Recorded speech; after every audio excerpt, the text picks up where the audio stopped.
Nananatiling hamon sa gobyerno ang laban kontra illegal online gambling. Bukod kasi sa easily accessible ito, hosted din ang websites abroad. Narito ang agenda report ni Pierre Pastor. May 1,610 na illegal online gambling sites sa Pilipinas ngayon, ayon sa Cybercrime Investigation and Coordinating Center o CICC.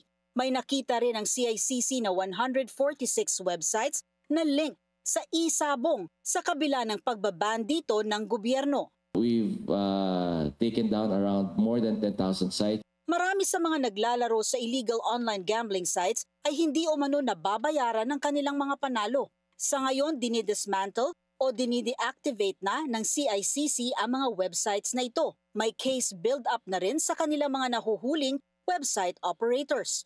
Ayon sa CICC at Digital Pinoys, marami pa ang hindi na-take down. Marami kasi rito, may mirror sites na nakaabang. Once na ma-take down po natin itong mga illegal sites kasama yung mga mirror sites, ay mapapabagal po natin yung kanilang operasyon.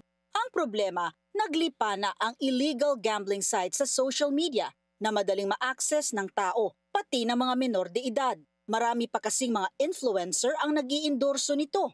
Without the influencers, hindi yun sila maglalaro. So part sila nung kakasuhan natin ng syndicated estafa or kung maraming naglaro because of them, large-scale estafa.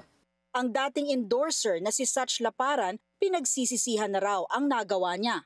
Nakaka-guilty rin po talaga siya. At dahil nga sa laki ng influence namin sa mga tao, marami din talaga nahihikayat na maglaro sa mga illegal sites. So, andito po kami para hikayatin yung mga co-influencers po namin, mga tao na always play responsibly. Hamon din para sa CICC na ang host ng marami sa mga illegal gambling sites ay nasa ibang bansa, kaya't mahirap silang mahuli. Para sa agenda, Pierre Pastor, Billionaire News Channel.